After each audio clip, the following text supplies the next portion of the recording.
first arrived in the robing room, I had to figure out, well, who was the president and the chancellor, and they were the one wearing the most bling, all right? They've got, in the hood, that's called bling, just so you know, all right?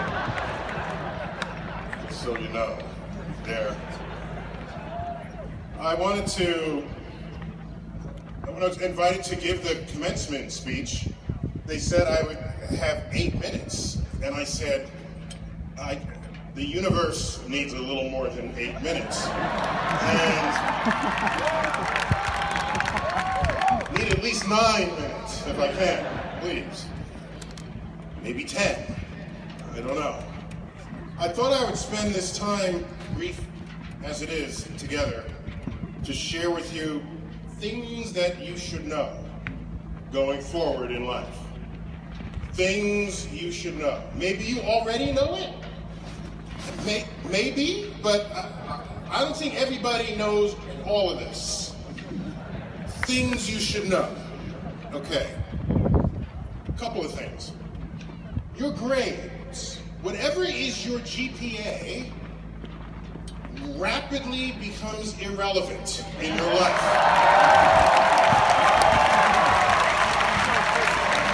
I cannot begin to impress upon you how irrelevant it becomes.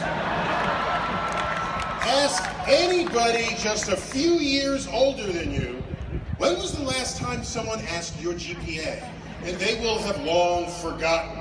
Because in life, they're not going to ask you your GPA. They're going to ask you, are you a hard worker? Are you a problem solver? Are you committed? Can you focus? Are you a good leader? All of these other questions matter in the rest of your life. I remember taking the SATs long ago. I remember when I got the scores back, and my verbal score was okay, but it wasn't one of those scores where a teacher would say, hey, he'll go far. Hey, watch that student. Hey. No, that is not what happened. So a few years go by, I get my master's, my PhD, I write a column for a magazine.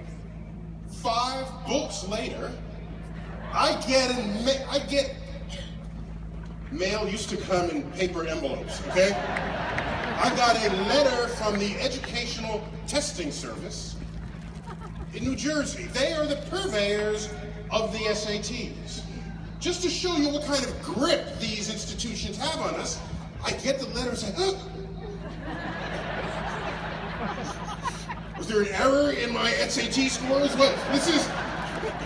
I'm a full-grown adult reacting this way to this letter. And I open it up, and they said, Dear Dr. Tyson, we were reading one of your essays on the universe, and we were impressed with it so much, we want to use it for the next round of SATs for the reading comprehension part for the students. And so I said, what just happened here? Something is wrong.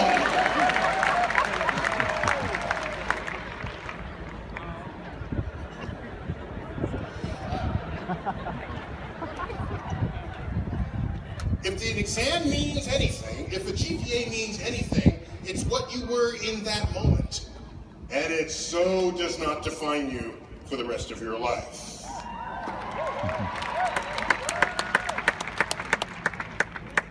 Another thing,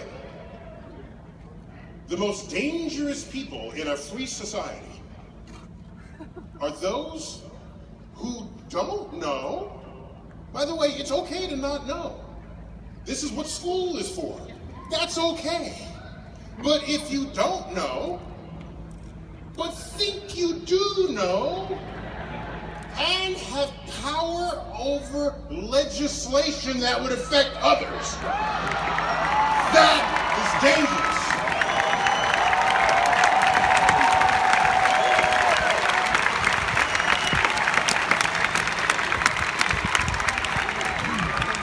Those are the signs of the end of an informed democracy.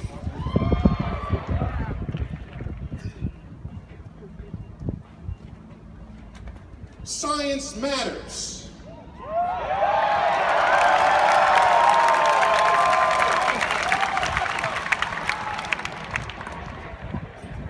Other subjects matter too. I'm just saying, science matters in the following way. Think about this. Cavemen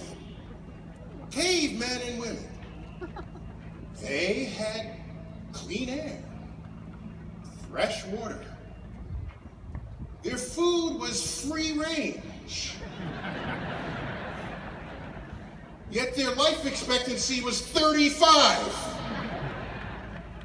Something else matters that improves your life expectancy than just the search for clean air and clean water. There's more going on in our lives, brought to you by innovations in science and technology that improves your health, your wealth, your well-being. Just consider that before you start saying, I don't like science, I don't want science. Well, move the hell back into the cave and we'll go to your funeral before you turn 36.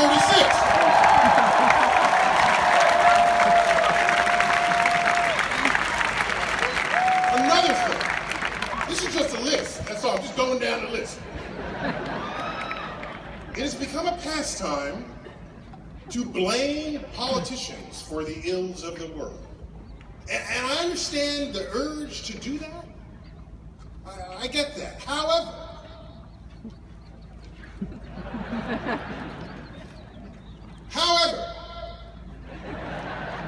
that's cool. I understand the urge, but at the end of the day, the politician is a representative of an electorate. So when I go to Washington, but I don't beat the politicians over the head. They are duly elected officials. If you have an issue with politicians, it's because you have an issue with your fellow citizens who put them there. So if there is a politician who is sure the universe is 6,000 years old, it's because there are people walking among us who think that.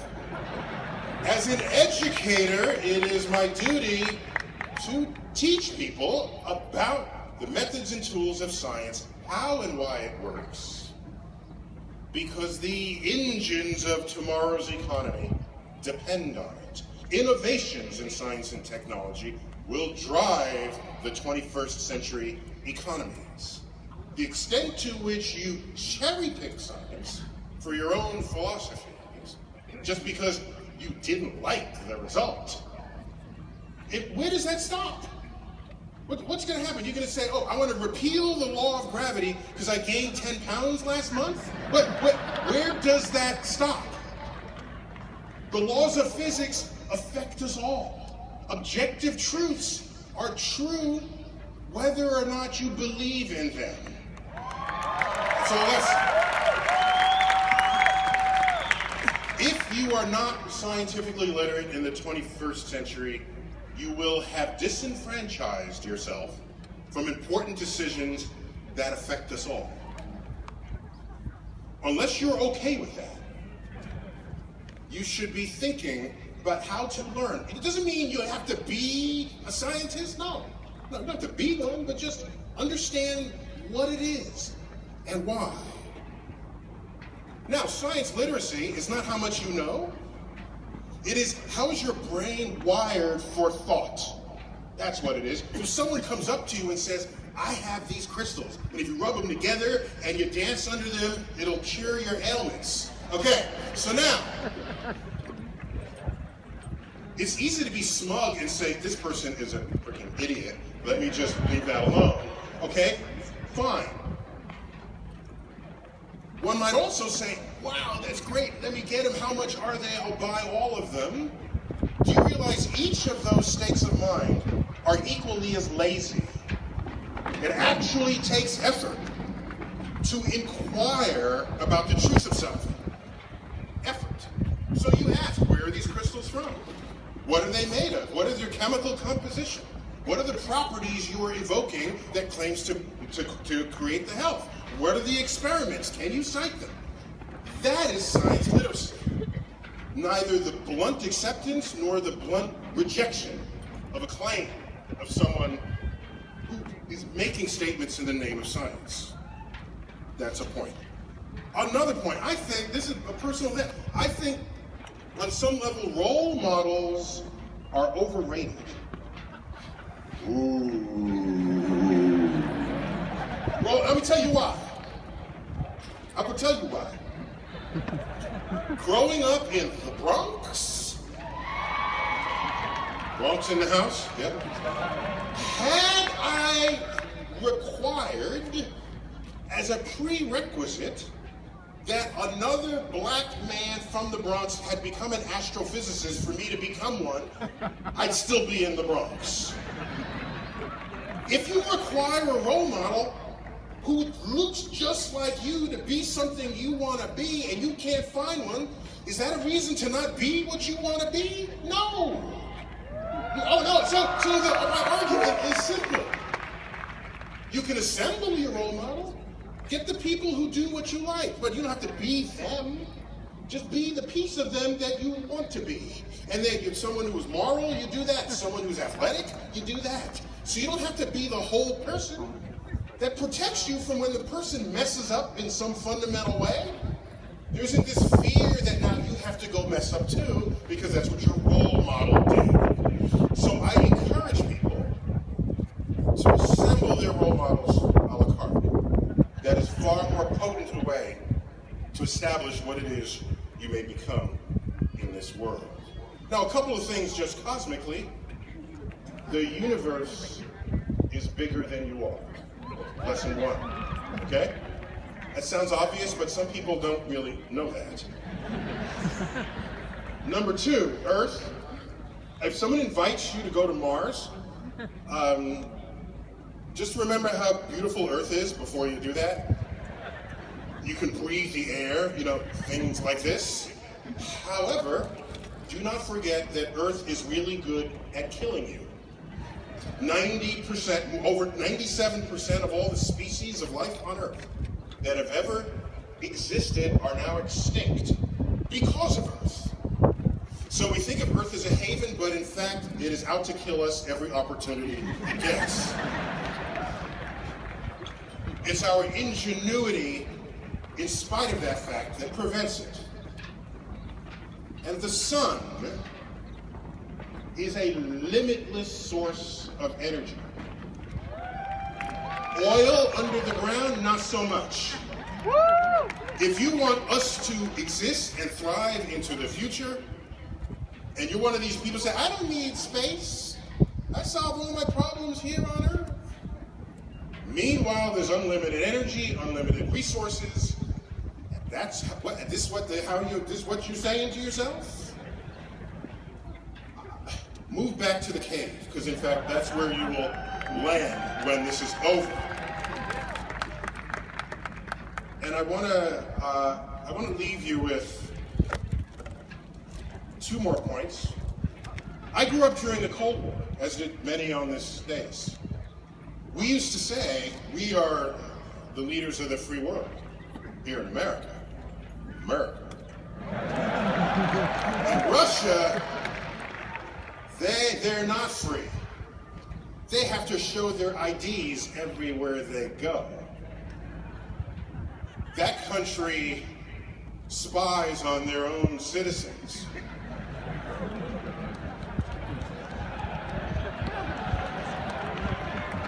I remember saying that about the Soviet Union, okay? And now, so, I don't know, I look at the cameras everywhere in the streets, and I don't know what that means. I mean, if the KGB had the surveillance that America has today on its own citizens, they would totally dig that back in the Cold War. So I don't know what has happened to the world, but you're up next in the batter's box. It's up to you. If it's okay with you that everybody's looking at you, all right. It's not okay with me. It's not okay with people who remember what it really meant to live in a free society.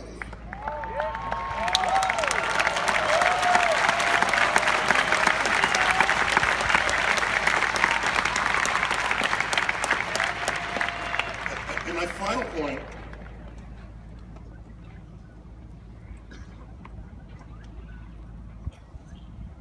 we live in a world where not everyone has the urge to help others. Okay? You want to do it all yourself, for yourself, and sort of require that other people help themselves. And I'm reminded of a saying that went around for a while. They say, we need people to lift themselves up by their bootstraps. And then I think about that, and that works, you know, sometimes, but we are reminded that, in fact, I'm going to tweet this. Yeah,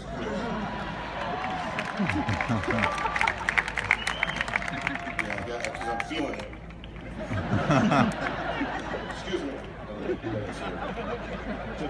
Just take a second.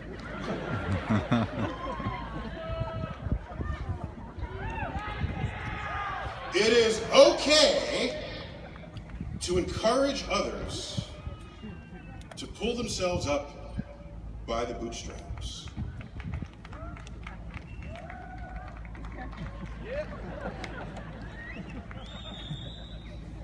But if you do, just remember that some people have no boots.